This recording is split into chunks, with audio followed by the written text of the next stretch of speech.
उस बंदे की जो आंखें थी देखते ही देखते एकदम मोटी बड़ी बड़ी लाल लाल हो गई और उसके जो नाखून थे ना बड़े बड़े लंबे लंबे काले काले नाखून हो गए और उसके जो दांत थे अजीब से लंबे लंबे दांत हो गए और जो वो बंदा था ना देखते ही देखते रमेश की आंखों के सामने से गायब हो गया। मुझे ऐसा लगता है कि इस जगह पर रुकना ना सही नहीं है। वो जो बंदे को देख रहे हैं, वो जो भूत इनके सामने खड़ा था, 5 फीट का जो भूत था ना, धीरे धीरे वो जो उसकी हाइट थी ना बढ़ती जा रही थी। 5 फुट के भूत की हाइट लगभग 12-13 फुट की होगी।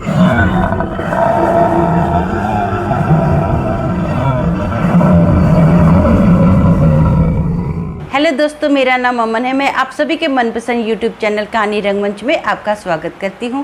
उम्मीद करती हूं कि आप सभी अच्छे और स्वस्थ होंगे। इसी तरह की वीडियो देखने के लिए आप मेरे चैनल को सब्सक्राइब कीजिए और हाँ, बेल आइकन को दबाना मत भूलना ताकि आपको आने वाली वीडियो के नोटिफिकेशंस मिलते रहें। तो चलिए शुरू करते हैं आज का भयानक किस्सा।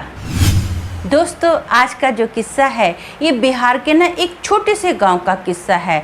यहाँ पर एक रमेश नाम का लड़का रहता है। इसकी उम्र लगभग 30 साल की होगी। रमेश जो है ना ये ट्रक ड्राइवर है। रमेश को ना बातें करने का बहुत शौक होता है। ये जो ट्रक ड्राइवर जो है ना रमेश, अपने साथ हर एक बीती हुई घटना के बारे में ना अपने गाँव वालों को बताता रहता है। इसको बड़ी आदत होती है कि मंडली को जमा करने का और अपने साथ जुड़ी ना हर एक बात अपने दोस्तों को बताने का।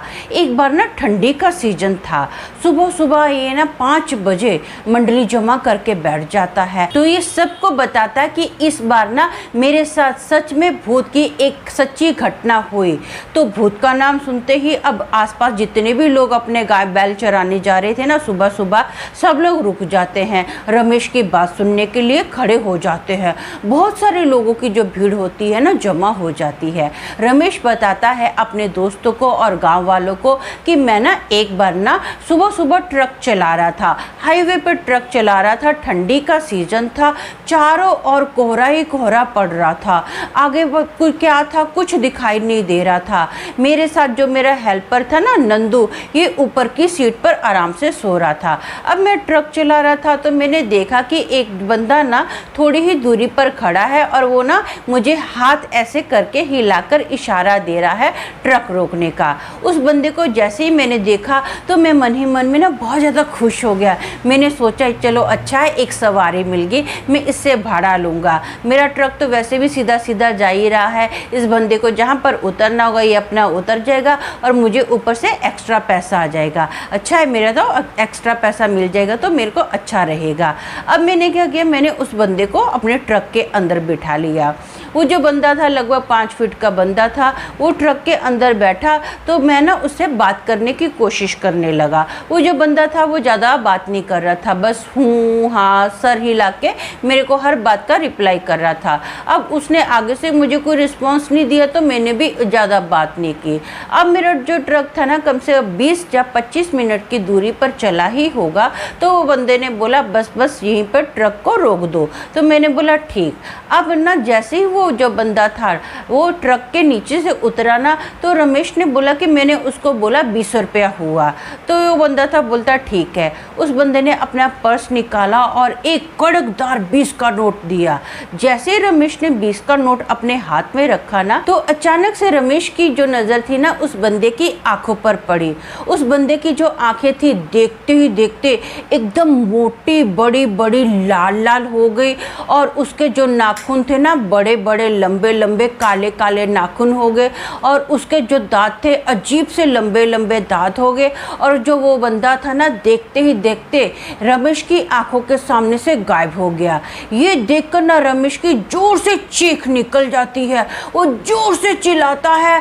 इसकी आवाज़ सुनकर ना जो नंदू होता है फट से उठता है और वो पूछता है रमेश को, भैया क्या हो गया, भैया क्या हो गया। तो रमेश अपने साथ हुई पूरी घटना के बारे में बताता है। तो नंदू बोलता है नहीं नहीं नहीं भैया आपने कोई सपना देखा होगा। तो रमेश बोलता है मैंने कोई सपना नहीं देखा है, देख सच में ये 20 का नोट मेरे हाथ में है, उसी भूत ने मुझे ये नोट दिया था। अब नंदू क्या करता है, फटाफट ना अपना ट्रक से उतरता है, आसपास चारों ओर देखता है, इसको कोई भी व्यक्ति नज़र नहीं आता है। तो ये नंदू बोलता है कि भैया कोई भी नहीं है, आप बोल रहे हो कि एक व्यक्ति था ऐसे ऐसे गायब हो गया, मेरे को तो कोई भी नज़र नहीं आ रहा है। अब रमेश जो होता है ना बहुत ज़्यादा टेंशन में आ जाता है, बेचारे को ठंडी में पसीने उतरने स्टार्ट हो जाते हैं। तो नंदू बोलता है भैया आप टेंशन मत लो, आप गाड़ी आगे चलाओ, मुझे ऐसा लगता है कि इस जगह पर रुकना ना सही नहीं है। तो रमेश बोलता है हाँ हाँ तू सही बोलता है, मेरे को यहाँ से ट्रक को निकालना पड़ेगा। अब ना रमेश ट्रक चलाना स्टार्ट कर देता है। थोड़ी ही दूरी पर इनका ट्रक गया होता है तो रमेश ना एकदम फट से ब्रेक लगा लेता है। तो नंदू बोलता है क्या हो गया? तो रमेश बोलता है ये तो वही आदमी है, वो आगे खड़ा है, देख थोड़ी ही दूरी पर वो आदमी खड़ा है, वो जो आदमी है ना वो देख, वो आदमी फिर से लिफ्ट मांगने के लिए खड़ा है। तो नंदू बोलता है भैया ऐसा करते हैं, हमको ना यहाँ से फटाफट ट्रक को निकालना चाहिए, हमको यहाँ पर रुकना नहीं चाहिए। तो रमेश बोलते हैं हाँ हाँ हाँ तू सही बोलता है। अब फिर से जैसे ये ट्रक चला रहे हैं ना, वो जो बंदे को देख रहे हैं, वो जो भूत इनके सामने खड़ा था 5 फीट का जो भूत था ना, धीरे धीरे वो जो उसकी हाइट थी ना बढ़ती जा रही थी। 5 फुट के भूत की हाइट लगभग 12-13 फुट की होगी। रमेश इतना ज़्यादा घबरा गया, नंदू भी बहुत ज़्यादा टेंशन में आ गया। नंदू कंटिन्यू बोल रहा है भैया ट्रक मत रोकना, कुछ भी हो जाए आप ट्रक को मत रोकना, बस यहाँ से ट्रक को भगाओ भैया, ट्रक भगाओ। वो रमेश जो होते हैं ना बोलते हैं हाँ हाँ हाँ। अभी ना ये लोग ट्रक को भगा ही रहे होते हैं, वो जो आदमी है मतलब वो जो भूत है धीरे धीरे लंबा होता जा रहा है। वो जो रमेश है ना फट से क्या करता है, वो ना अपने ट्रक को ना सीधा लेफ्ट और की ओर घुमाता है। जैसे लेफ्ट और की ओर ट्रक को घुमाया जाता है तो नंदू फट से बोलता है भैया क्या कर रहे हो? इतने वो अपना जो ट्रक का स्टीयरिंग होता है उसको सीधा करता है और धार देने ना सीधा ट्रक निकालता है। वो जो ट्रक है ना उस भूत से आर पार हो जाता है।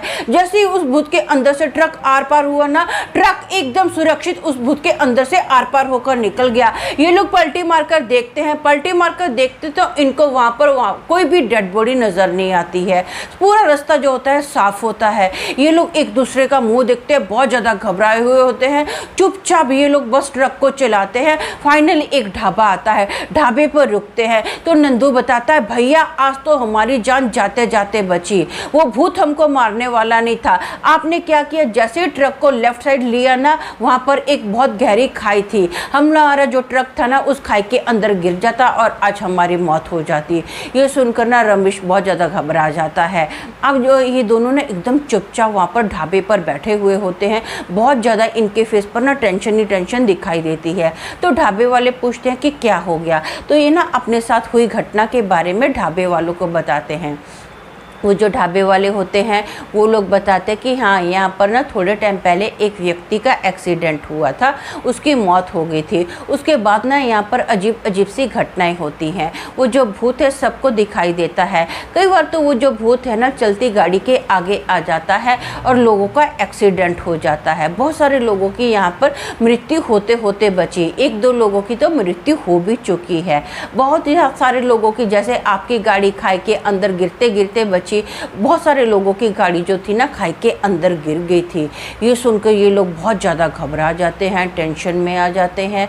तो सब लोग जैसे ही रमेश अपनी कहानी को ख़त्म करता है ना कि शुक्र है, रमेश बोलता है कि परमेश्वर की वजह से मेरी जान बच गई और नंदू की जान बच गई, हमारा जो ट्रक था ना एकदम सेफ हो गया, उसको कोई नुकसान नहीं हुआ। तो गाँव वाले लोग बोलते हैं रमेश को कि हाँ तू तो बहुत बहादुर है यार, भूत के मुँह से बचकर निकल आया। तो रमेश बोलता है कि हाँ ये सिर्फ परमेश्वर की वजह से हुआ, जिसकी वजह से मेरी जान बच गई। तो दोस्तों मेरा मानना ये है कि हाँ रमेश ने बिल्कुल सही बोला कि ये परमेश्वर की वजह से हुआ कि जिसकी वजह से उसकी जान बच गई, नहीं तो वो बहुत भयंकर भूत के छलावे में फंस गया था।